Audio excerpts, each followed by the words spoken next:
get the kids out of college. Okay, very important that they actually go to the industry. Whether it's through internships, whatever you call it, right? They have to go and see a real company early on. See, if you see medical colleges, that's a difference. There's always like a hospital attached to it, right? And they are not learning theory from what is the disease 20 years back. They are handling a live patient today. Only if you go to an industry, you will see what's happening today, right? Or, this was told to me by the inspiring session we had at AICT, right? Then the AICT is now changing, like they're passing energy to us, right? So the vice chairman there, Mr. Punya, amazing person. So he was saying, and they all came from the same, college. They ran a college and then came to AICT. It's not like this bureaucrat who don't know what's happening. They clearly know what's happening on the ground, right? So Punya was saying, see, Prime Minister is saying bullet train, we are teaching him steam engine. And the moment he said that, I realized, oh my God, this guy gets it. Like, they really realize things have to change. So, see, I'm seeing this at all levels, and that's why I'm trying to share this to you and giving you this energy, right? At all these levels, the country is trying to change. Okay, something is happening. And this thing like demonetization hit everybody. You, me, everybody sitting in this room, we got hit, right? Very rarely does those things happen. It's happening. That momentum is happening, and it's all important people coming together. And you are the next important people in the line. After the ICT chairman, after Rajaram, what is the next line? You are the line between the parents and now the students. And you have to absorb this energy which they are all passing on. They passed it to me, I am passing it to you. Move this energy back to the college and the teachers and the parents and students, right? The colleges which can do that are going to go next level. Like they're really going to next level, because if you've seen how Government of India is changing its schemes, it is all becoming performance based. Smart cities, you all apply, best applications will get, right? It's all changing very fast to performance based. And the last is, budgets are changing.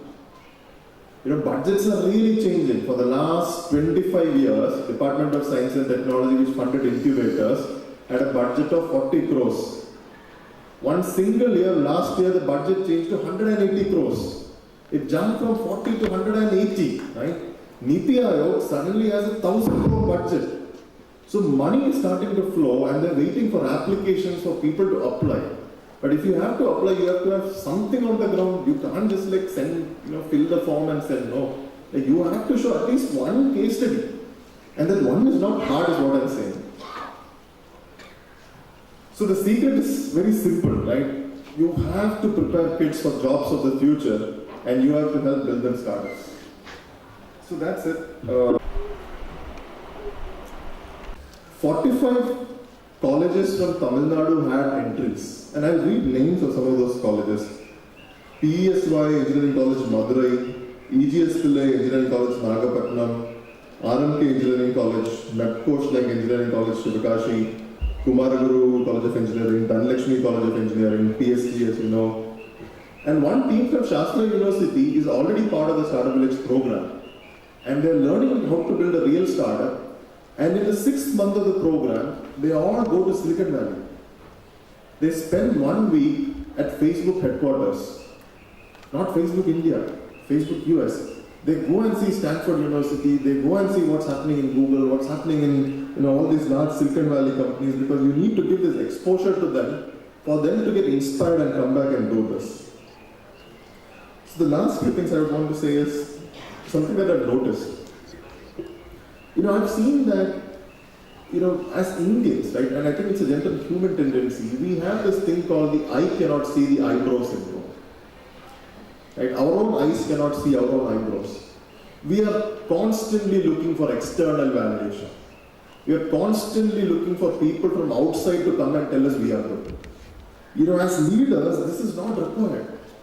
Honestly, I believe all of you know what is to be done. It's simple common sense, right? So you don't need to wait for experts to come and tell you this. Like you already know this. So the only true validation that leaders look for is market, real results. Real results speak for themselves. You don't need experts to come and tell you you're good. Your results will show you're good, right? So the policy is designed to help you succeed. Okay, and as one of the members of the policy committee members, I want to reiterate this.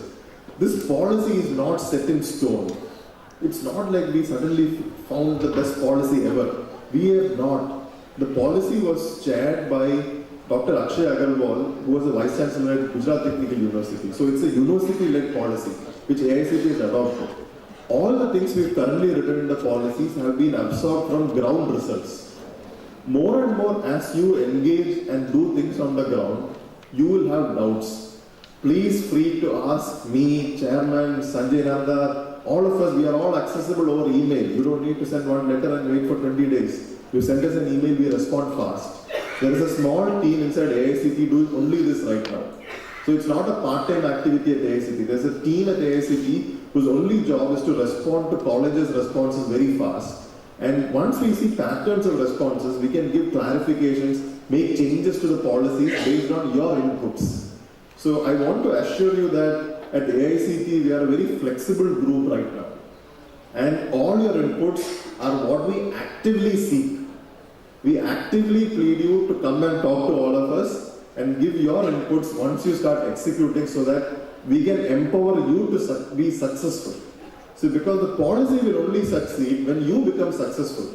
So our job at AICT is to make you successful, and for you to become successful, you have to make the student successful. And when our student becomes successful. And now we will have the lunch break. The lunch will be provided at briefing hall, which is opposite to IRS. There are volunteers here to help you. And the next session will be at 2 p.m.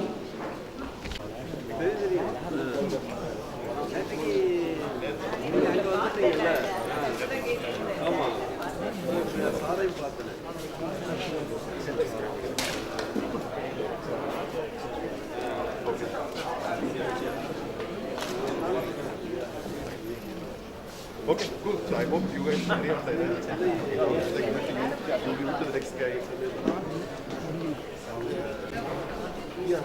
We want to talk to Mr. Rajaraman to organize. So now there will be like, see, this is like an event that will keep flowing now. It's not like it's going to stop here, right? There will be now, I think, some hubs. Hubs. Not a hub. Yeah.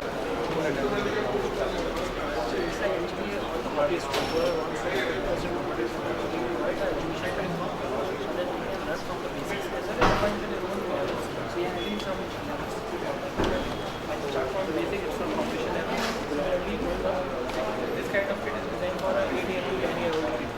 About it. So they can start from this as well as the first year of the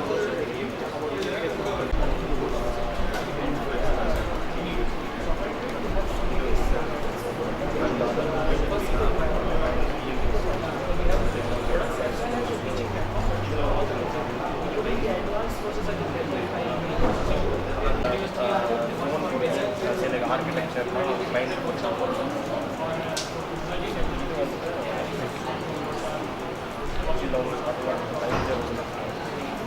so either one running a make on but whereas this is also 100 like so either these are real cases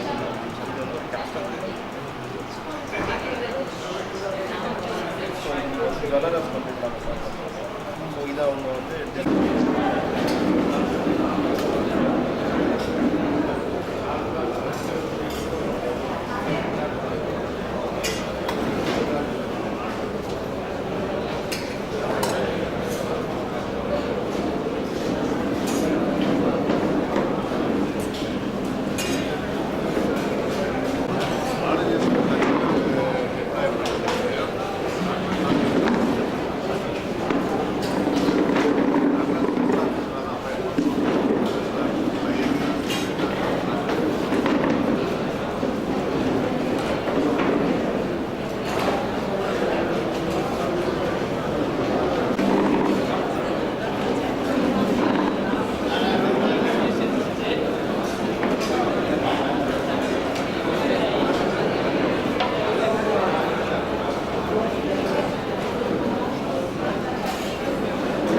Happy afternoon, everyone. I welcome you back for this afternoon session.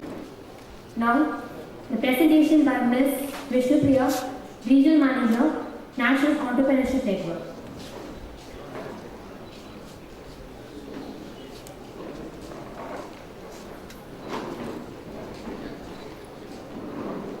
I request Vishnupriya ma'am to come up on the stage.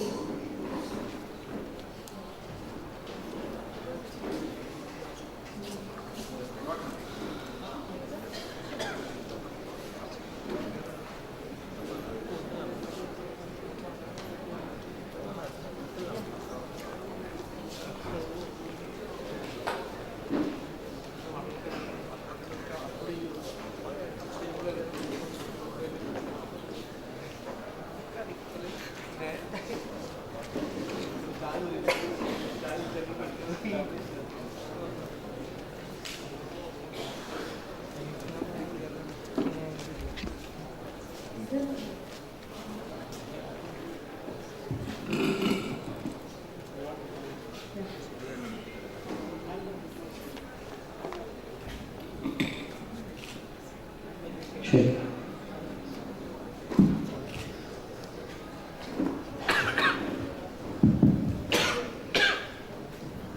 Since this is a session after lunch, immediately after having a good lunch, Madam Vishnupriya wanted to walk and talk.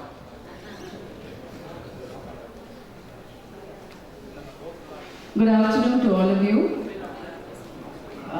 Heavy lunch, heavy feeling, but we'll make sure that it's quick, fast and interesting.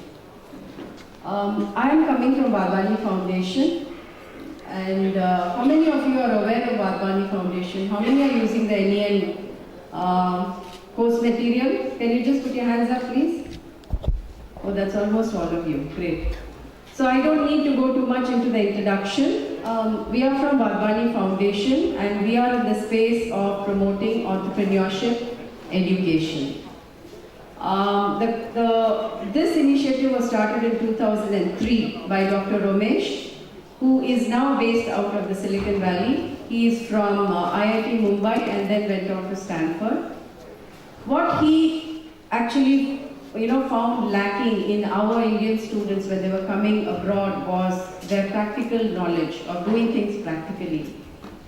So he said, why don't we bring this whole experiential kind of teaching to students in India? Because theoretically our students are very strong.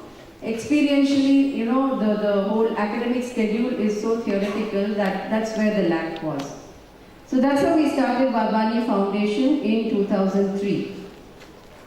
As you all are aware, over the past few years, at least over the last couple of years, there's been a huge thrust towards entrepreneurship. We have to create jobs if we have to sustain. It's common knowledge. It's also common knowledge that we have to take our country up there, and we are highly populated. So unless we start creating more jobs, I think the future would look very bleak to us. Now, from what we have seen, I have been with NEN for the last 10 years. This is my 10th year in NEN. I worked with Tamil Nadu, I worked with Andhra. So it's like 100, 150 institutes per city that I worked with. And I've also taken workshops across Indore, Bhopal, Delhi and all of that. There's a huge trend towards entrepreneurship, students wanting to do things different, students wanting to take the other path, not the usual path. So also with the government speaking this language, we have been speaking about entrepreneurship the last 15 years, but the government's thrust now is very helpful. And then came EDI with Mr. Rajaraman. It was about a year and a half back when he and me sat and just explored the possibility. He said, Vishnu, Barbani Foundation has content. We have the ways and means to make it happen. So I was making it happen in all the cities, but when it comes from the government, it's a little different. So I'm seeing a lot of change over the last year when he has actually taken the partnership has happened. And all of you are using the content is also what I'm seeing. So it goes without saying that this creates value, the support system gets stronger, and the whole ecosystem grows. along with the way we take entrepreneurship forward. But why colleges? Why not just let entrepreneurs be, sprout out from the community? Why colleges? So all our speakers in the morning covered this whole thing of how our youngsters have to go about starting jobs, creating opportunities. So college is the space where we believe is the temple of where all this should originate. And faculty to us are gods. Without overstating it, I would say faculty have been the fulcrum of all of this movement that we have seen over the years. Now, what we have observed from institutes and students who are running entrepreneurship programs is those institutes are standing apart from the others, all those who are promoting entrepreneurship. So we have an institute here in Chennai which changed its tagline. Institute with 100% placement was what they were talking about. And then they changed their tagline to the most entrepreneurial institute, the institute creating the most number of entrepreneurs, or the institute nurturing entrepreneurs. So I'm seeing that change also happen over the last 2-3 years. Institutes are changing their taglines to this simply because there is a need. Institutes, if they have to compete with the world institutes, have to, tweak their way of doing things. And of course, lots of benefits from the governments, as our speakers outlined some time back, a lot of SOPs coming from the government. So institutes are being recognized by the entrepreneurs they are creating. HODs are starting to be recognized by the networking that their students are doing, by the networking that they are doing, and the innovations that have actually been commercialized. So the underlying thing here is for our faculty to start teaching in a different way. So the NEN's model is to build capacity on the campuses. So how do we build this capacity is by training our faculty and getting them to teach. We've been doing this for 15 years, but there was a bit of a catch.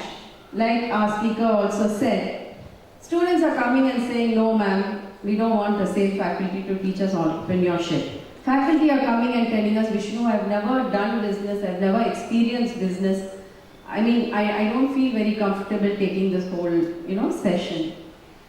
Nevertheless, our faculty strived, and some of them have really created waves. So I can say with confidence that faculty are the fulcrum, and in fact, we had professors who came in from ECE and EEE who said, this is not for me. I don't know why my college has sent me here. A couple of sessions in, and they realized that NEN is not asking them to be entrepreneurs or to try business, none of it. NEN was just asking them to teach entrepreneurially. NEN was just asking them to teach with the vision of creating entrepreneurs. So that day the professors decided, this is how I'm going to teach. I'm not going to teach my students the way he or she is ready for placement. I'm going to teach the same EEE and ECE the way that they can go start on their own. The day they tweaked the way of teaching,